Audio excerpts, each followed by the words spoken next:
Saudi prince Mohammed বিন সালমান পরের মাসে আমেরিকায় যাচ্ছে, হোয়াইট হাউসে সেখানে মিলিত হবেন ডোনাল্ড ট্রাম্পের সঙ্গে।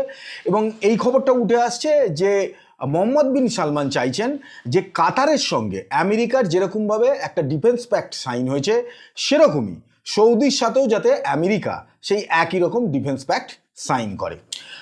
কাতারের ওপর ইসরায়েলের হামলাটা হওয়ার পরে যেখানে ইসরায়েল কাতারের ওপর হামলা করে, যে হামাসের লিডাররা সেখানে আছে, সেখানে বেশ কয়েকজন হামাসের লিডার মারাও যায়, এটা ইসরায়েলের দাবি ছিল।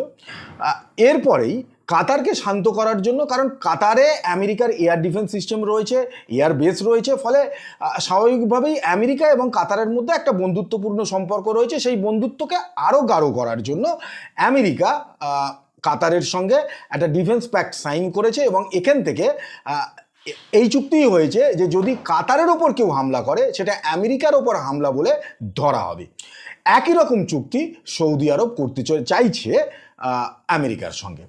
এইবারে ব্যাপার হলো যে কয়েকদিন আগে সৌদি আরব পাকিস্তানের সঙ্গেও কিন্তু একটা ডিফেন্স প্যাক্ট সাইন করেছে এবং এইটা নিয়ে সৌদি অতটা লাফালাফি না করলেও পাকিস্তান প্রচুর লাফালাফি করেছে যে সৌদির সঙ্গে ডিফেন্স প্যাক্ট সাইন হয়ে গেছে, আগামী দিনে যদি পাকিস্তানের ওপর কেউ হামলা করে তাহলে সেটা সৌদির ওপর হামলা ধরা হবে, সৌদির ওপর যদি কেউ হামলা করে সেটা পাকিস্তানের ওপর হামলা ধরা হবে।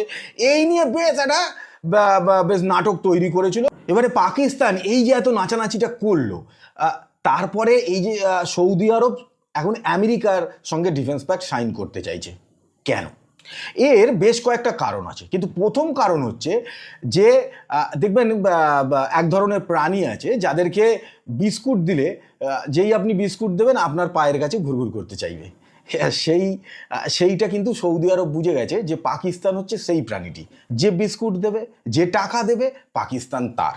ফলে স্বাভাবিকভাবেই সৌদি আরব পাকিস্তানের বন্ধু দেশ হলো তাও পাকিস্তানকে বিশ্বাস করে না। পৃথিবীতে এরকম দেশ প্রায় নেই বললেই চলে যারা পাকিস্তানকে বিশ্বাস করে। এটা হচ্ছে প্রথম কারণ।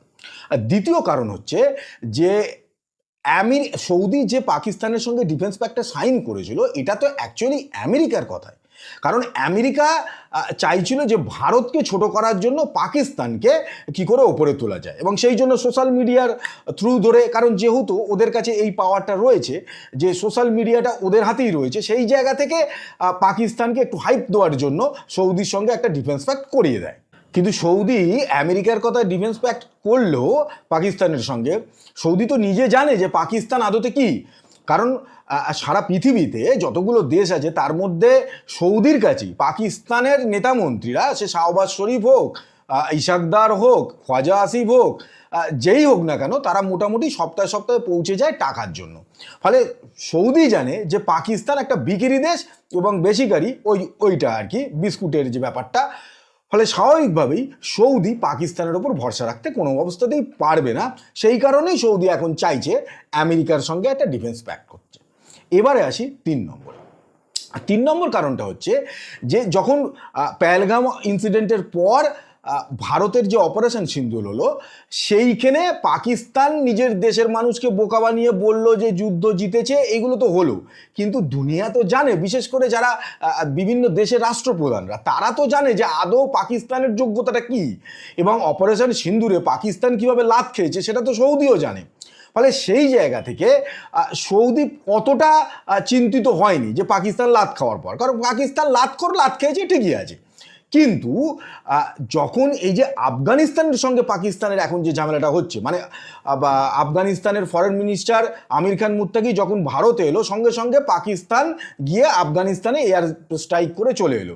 এরপরে আফগানিস্তান যেভাবে পাকিস্তানকে পিটছে, পাঠান এবং পাশতুনরা তারা পাকিস্তানকে যেভাবে পিটছে, এখন অবধি পাকিস্তানের 20খানা পোস্ট দখল করে নিয়েছে এবং 58 জন সোলজার, পাকিস্তানি সোলজারকে তারা মেরে দিয়েছে। ফলে সৌদি এটা বুঝতে পেরেছে যে দেশটা আফগানিস্তানের মতো একটা দেশ, যাদের বেসিক্যালি মিলিটারি পাওয়ার বলে এই মুহূর্তে কিছু নয় বা কিছু নেই আর কি, সেই দেশটার সঙ্গে পারে না, তারা কি করে সৌদি আরবকে সিকিউরিটি দেবে। এইবার 4 নম্বর, যেটা আসল কারণ যে সৌদি কেন পাকিস্তানের সঙ্গে ডিফেন্স প্যাক্টটা করলো, তার মূল কারণ হচ্ছে এইটা যেটা এখন বলছি। সেটা হচ্ছে যে সৌদি আরবের ওপর প্রতি মুহূর্তে ইয়েমেনের যে হুতি বিদ্রোহীরা আছে তারা হামলা করে। এবারে সৌদি আরব বেশ কিছু বছর ধরেই কিন্তু তাদের ডিফেন্স বাজেট প্রচুর বাড়িয়েছে এবং সৌদি চাইছে যে একটা মিলিটারি খাড়া করতে।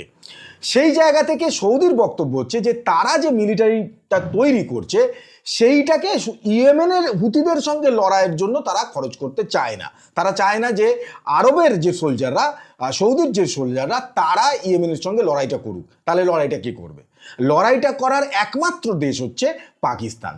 পাকিস্তানের আসিফ মুনিরের মতো লোকেরা তারা সৌদির থেকে টাকা খাবে এবং তার বদলে পাকিস্তানের যে গরিব ঘরের ছেলেরা তারা সেনাবাহিনীতে যুক্ত হবে, তারা গিয়ে এই ইয়েমেনের হুতিদের সঙ্গে লড়াই করবে এবং মরবে।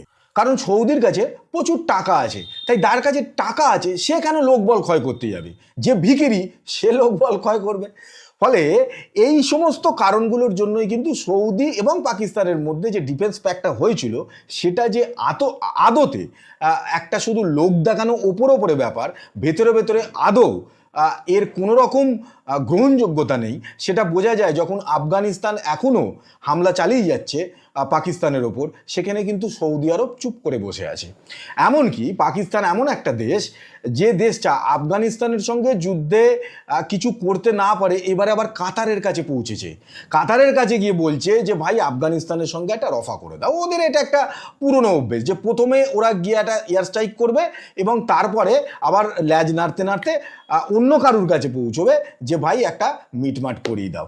ফলে যে দেশটার বা যে সেনাবাহিনীর কোনো রকম লাজ লজ্জা থাকে না বা রাজনৈতিক ব্যক্তিত্বদের কোনো রকম লাজ লজ্জা থাকে না, তাদের সঙ্গে সিরিয়াস ডিফেন্স প্যাক্ট কে করবে? তাই সৌদি আরবও পাকিস্তানের সঙ্গে যে ডিফেন্স প্যাক্টটা করেছে সেটার মধ্যে কোনো সিরিয়াসনেস নেই।